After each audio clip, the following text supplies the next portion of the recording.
She walked into the dealership wearing jeans and a simple white t-shirt, inquiring about a luxury car. The salesman looked her up and down with disdain. "I'm sorry, but I think you're in the wrong place," he sneered, gesturing toward the exit. "These vehicles start at $300,000. As other staff members snickered and customers stared, her face flushed with humiliation, she left without a word. The next morning, a gleaming Rolls-Royce Phantom pulled up outside the dealership. When the back door opened, the salesman's jaw dropped. He never saw it coming. The prestigious Boston luxury motors sparkled under the morning light. Glass walls showcased a fleet of exotic vehicles that most people would only dream of owning: Porsche, Bentley, Aston Martin, Ferrari, each more expensive than the last. Margaret Collins, Maggie too. Those who knew her stepped through the doors, her brown ponytail bouncing slightly with each step. Her simple white t-shirt, well-worn jeans, and minimal makeup reflected a woman who valued practicality over presentation. At 35, she exuded a quiet confidence that came from knowing exactly who she was. What wasn't apparent from her modest appearance was that Maggie was the founder and driving force behind the Collins Foundation for Children with Disabilities, an organization that had transformed thousands of young lives. Years before meeting her now husband, she had built the foundation from nothing, pouring her heart and education in special needs development into creating real change. As she entered the showroom, her eyes immediately fell on a sleek midnight blue coupe, perfect for her sister's 40th birthday.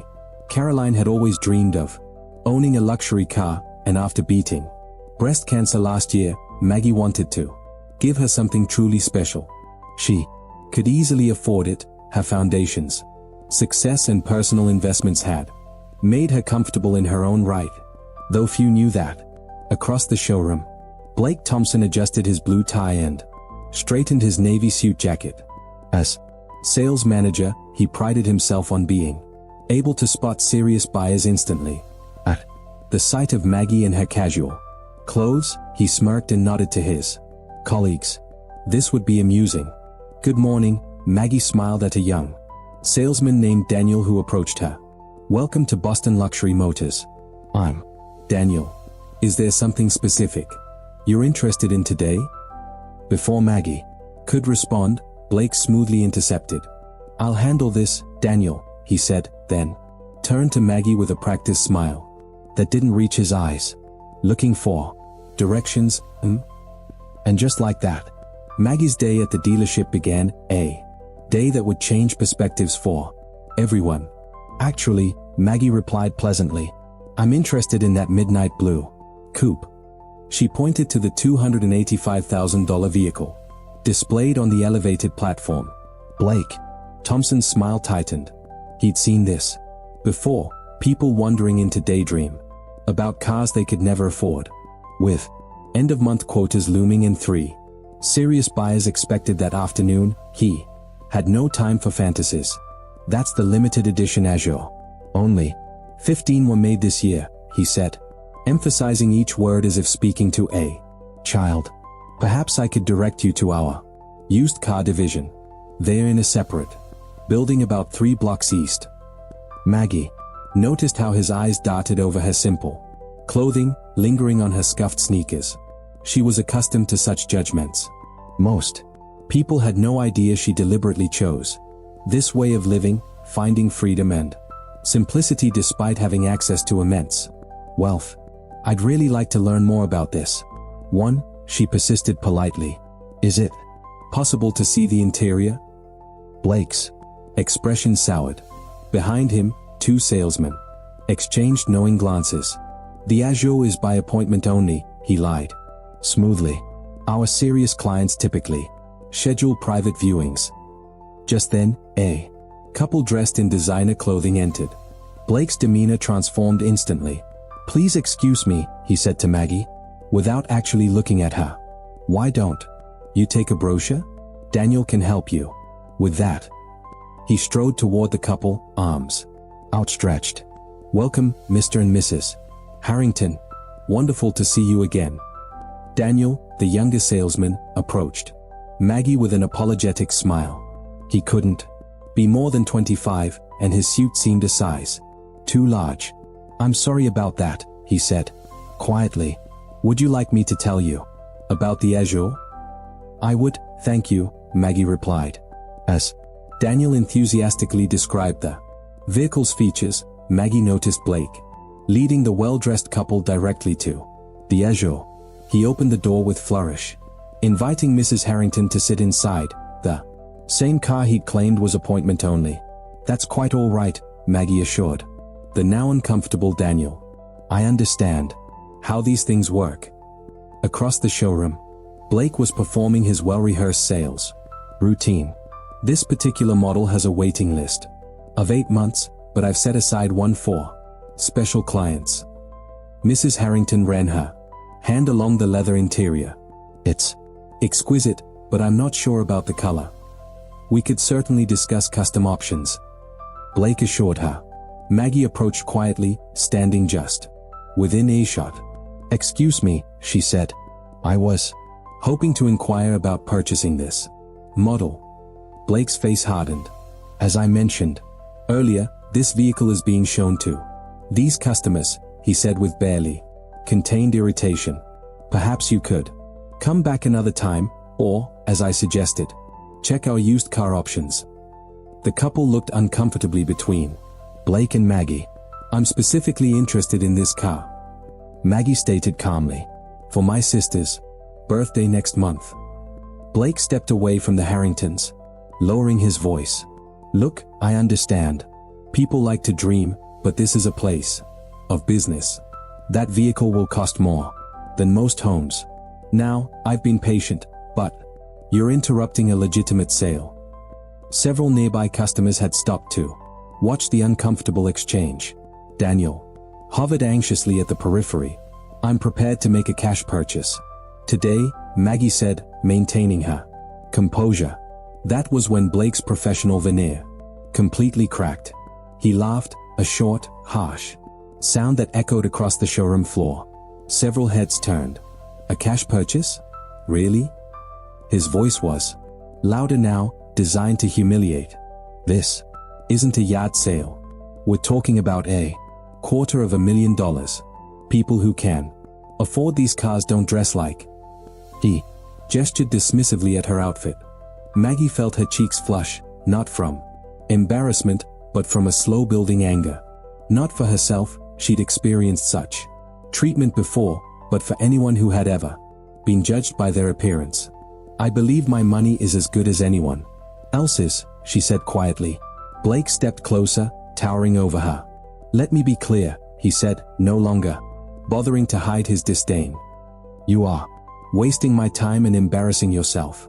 Either make an appointment for a serious discussion, dressed appropriately, or please leave the premises. The showroom had gone silent.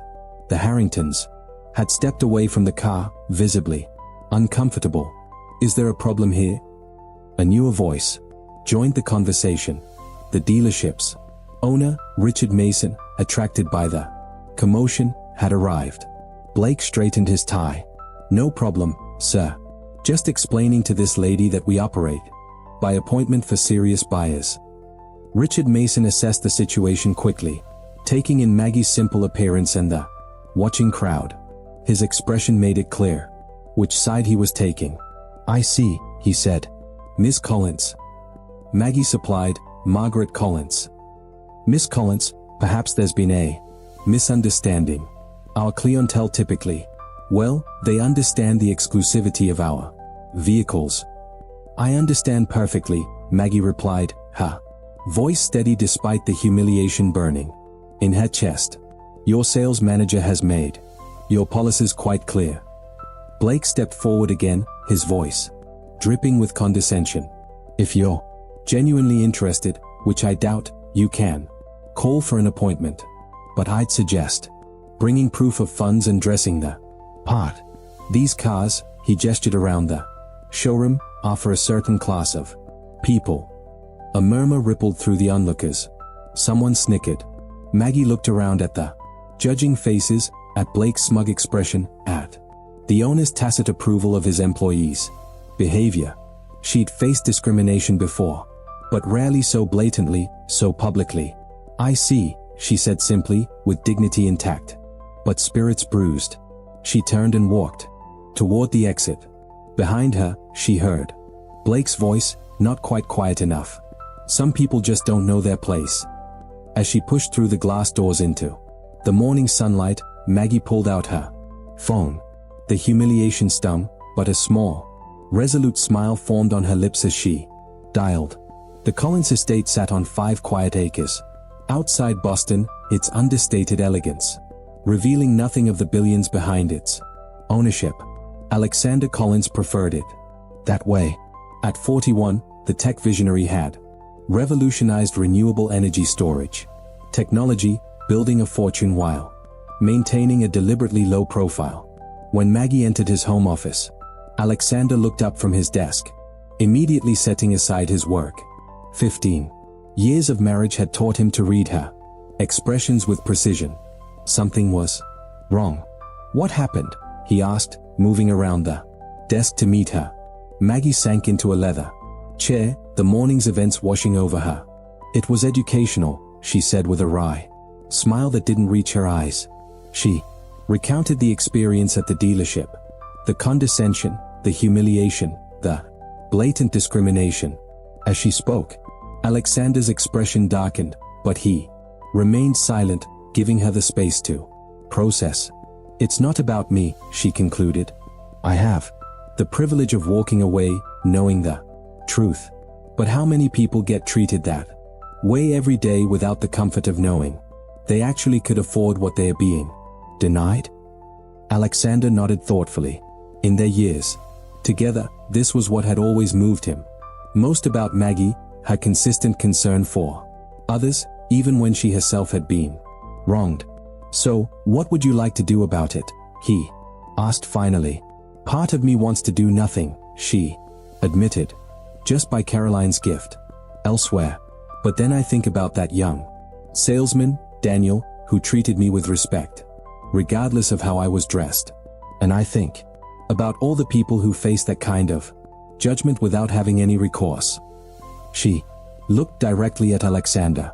"These people need to understand that worth isn't determined by appearance, but I don't want vengeance. I want awareness." Alexander nodded slowly, a plan forming. "I think I might have an idea that accomplishes both. Nothing too dramatic," he added, knowing her husband's protective instincts. "No buying the dealership and firing everyone," Maggie warned. Alexander laughed. "Nothing so cliché. But maybe." He leaned forward, eyes twinkling. "A little education is in order." Together, they crafted a plan, not for revenge, but for enlightenment. Something that might change perspectives more effectively than simple retribution. "Are you sure you don't want to come along?" Alexander asked when they'd finalized the details. Maggie shook her head. "This isn't about me needing to witness their comeuppance. It's about them learning to see beyond appearances." She paused, then added with a smile, "But I expect a full report." As evening settled over their home, Alexander made several phone calls, setting things in motion for the following morning. Tomorrow would bring a powerful lesson in humility and the danger of assumptions, not just for Blake Thompson, but for everyone at Boston Luxury Motors. If you're enjoying this story, hit that subscribe button and join our community of story lovers. Now, let's get back to see what happens next. The following morning arrived with picture perfect weather. Blake Thompson entered Boston Luxury Motors with a confident stride, straightening his signature blue tie. Yesterday's incident with the underdressed woman had become an amusing anecdote he'd shared over drinks with colleagues, another delusional dreamer thinking she belonged in the world of luxury. The showroom gleamed under carefully positioned lights, exotic cars arranged strategically to maximize their allure. Blake had just finished the morning staff meeting, emphasizing the importance of qualifying customers properly. Remember, he'd instructed the sales team Our time is valuable. We cater to a specific clientele. It's not elitism, it's efficiency. Daniel, the young salesman, had remained quiet during the meeting, his discomfort evident. Blake made a mental note to have a word with him about proper customer assessment. At precisely 10:17 a.m., the distinctive purr of an exceptional engine drew attention. Outside, through the floor-to-ceiling windows, a vehicle unlike any other glided to a stop, directly in front of the main entrance. Conversations halted mid-sentence. Even Blake, typically unimpressed by luxury vehicles given his daily proximity to them, felt his pulse quicken. A Rolls-Royce Phantom extended wheelbase, but not just any Phantom. This was a custom model, with a unique midnight blue finish that seemed to shift colors in the sunlight. Conservative estimates would place its value north of $1.20 million. Is that? Richard Mason, the owner, had emerged from his office, drawn by the sudden silence. The spoke Phantom, Blake confirmed, already moving toward the entrance. Extremely rare configuration. A uniformed chauffeur exited the Rolls-Royce and walked around to open the rear passenger door with white-gloved precision. From the vehicle emerged a man of commanding presence, tall and impeccably dressed in a tailored suit that whispered rather than shouted its five-figure price tag. His salt and pepper hair was perfectly groomed, his posture effortlessly authoritative. Blake's salesman instincts kicked into overdrive. This was beyond a good prospect. This was the kind of client dealerships competed for, the kind whose purchases included not just one vehicle but potentially an ongoing relationship worth millions. Good morning, sir.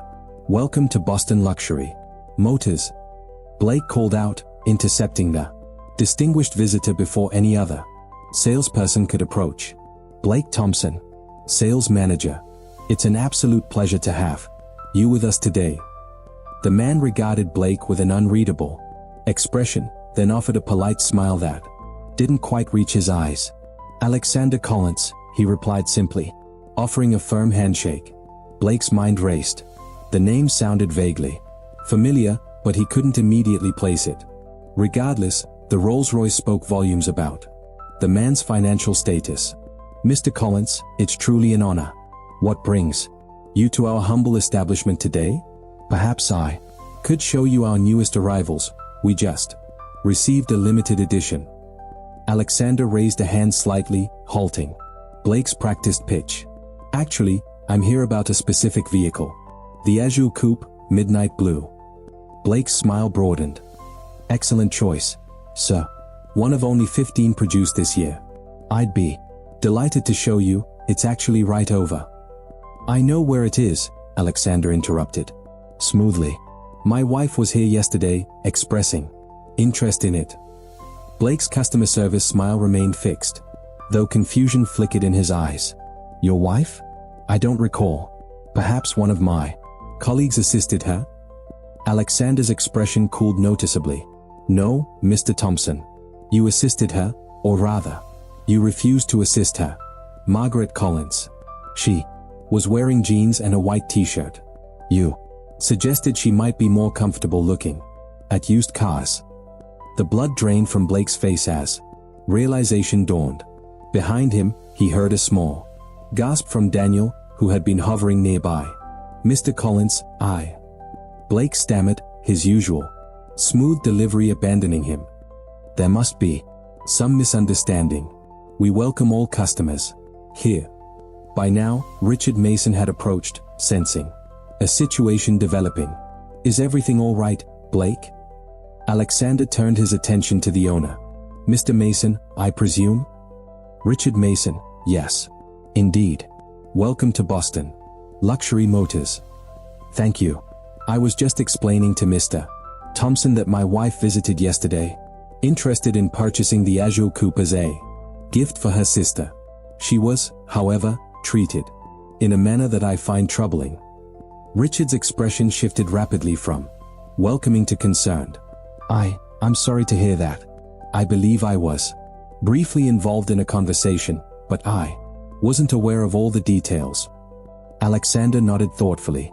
The details include your sales manager here, suggesting that people like her don't belong in an establishment like this based solely on her casual attire.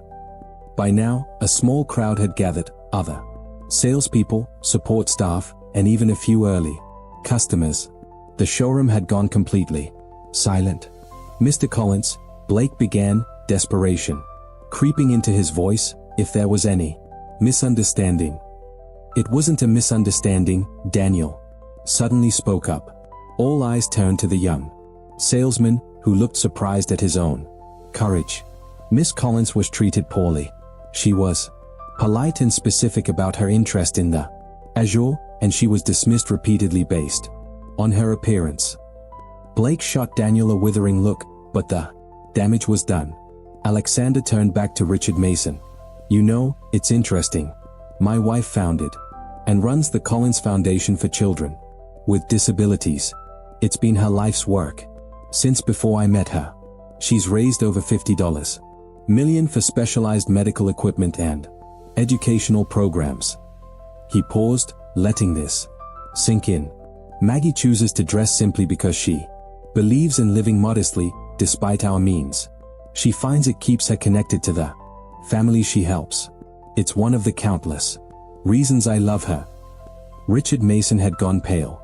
Mr. Collins, I assure you this does not reflect the values of our dealership. We pride ourselves on actions speak louder than mission statements. Mr. Mason, Alexander interrupted firmly. Now, regarding the Azure, I'm not here to purchase just one vehicle. Blake perked up slightly at this, a glimmer of professional hope breaking through his distress. I was planning to purchase the Azure for my wife's sister, as Maggie intended. But I was also considering a fleet replacement for our corporate vehicles, 7 in total, and my personal collection could use updating as well. Mason's eyes widened. A sale of that magnitude would make their quarterly targets in a single transaction. However, Alexander continued, I find myself questioning whether this is the right establishment for such a significant investment. The silence in the showroom was absolute. Blake looked physically ill. Mr. Collins, Richard began desperately, I cannot apologize enough for this unfortunate incident. I assure you this is not how we conduct business. Please allow us to make this right. Alexander considered this for a moment. Perhaps there is a way forward, he said. Finally. But it would require more than just selling me cars. Anything, Richard assured him quickly. The Collins Foundation is hosting a benefit gala next month. We're raising funds for a new adaptive sports complex for children with physical disabilities. Blake swallowed hard. Sir. Not as a guest, Alexander clarified. As a volunteer. The foundation is always looking for people to help with setup, to assist the children, to see firsthand the work being done. The implications were clear. This wasn't just about selling cars anymore. It was about learning a fundamental lesson in human value. Additionally, Alexander continued, addressing Richard Mason, the dealership might consider implementing a training program on unconscious bias. I know several excellent consultants. Richard nodded emphatically. Absolutely. We would welcome such an initiative. As for the vehicles, Alexander turned to Daniel, the young salesman who had spoken up. I'd like you to handle all the paperwork, starting with the Azure for my sister-in-law. Daniel's eyes widened. Me? Thank you, sir. I'd be honored. Good, Alexander said with finality. Now, shall we discuss the specifics of the corporate fleet? As they moved toward Mason's office, Alexander paused in front of the Azure, running his hand along its sleek contour.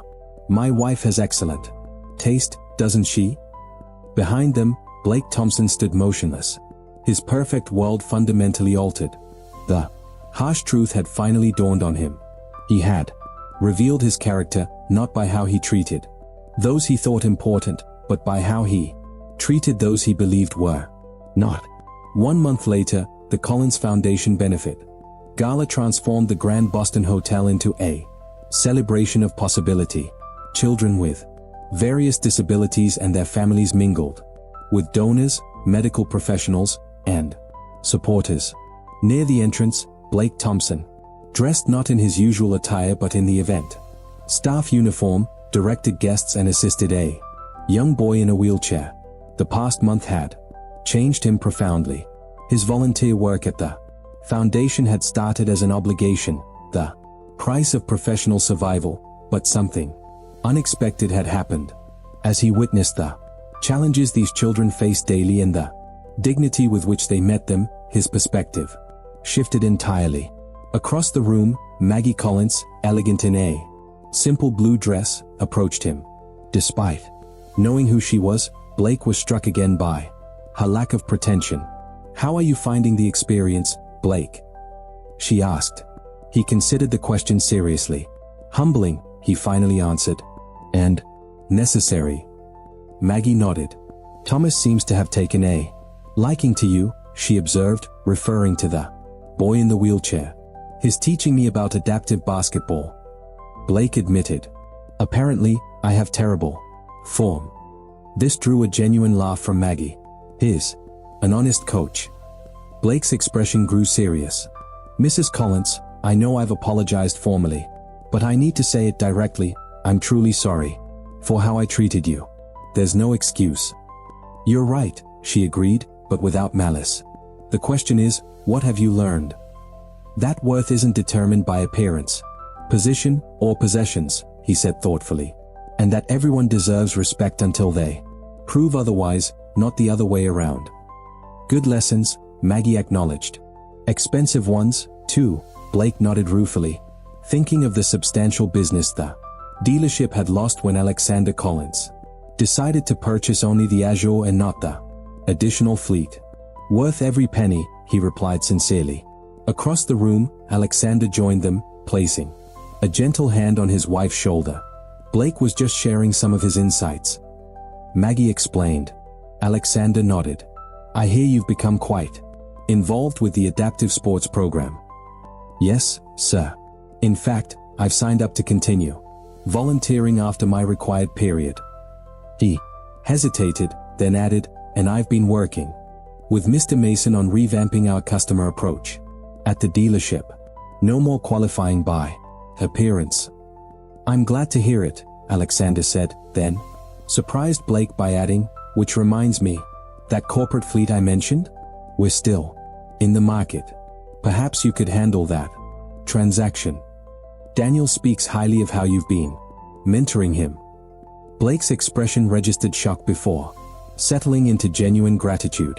"I would be honored, Mr. Collins. Truly honored." Later that evening, as the event wound down, Blake watched Maggie and Alexander Collins working the room, not flaunting their wealth or influence, but connecting genuinely with each child and family. He reflected on how completely his perception had been transformed. A month ago, he would have dismissed someone like Maggie Collins based on her casual appearance. Now, he understood that true value ran deeper than designer labels, luxury cars, or executive titles. As Blake helped Thomas back into his wheelchair after a photo session, the boy grinned up at him. "You know what, Mr. Blake? You're pretty cool for a grown-up." Blake smiled. "Coming from you, Thomas, that's the highest compliment I've received in a very long time." And he meant it. We all make judgments based on appearances, don't we? But as Blake Thompson discovered, looking beyond the surface can reveal extraordinary people and life-changing opportunities. If this story resonated with you, please hit that subscribe button and join our community of story lovers. Would love to hear your thoughts in the comments below. Have you ever misjudged someone based on their appearance, or been misjudged yourself? Your experiences might inspire others. And remember, the true measure of wealth has nothing to do with your bank account. It's about how you treat others when you think no one important is watching. See you in our next story, where another powerful lesson awaits.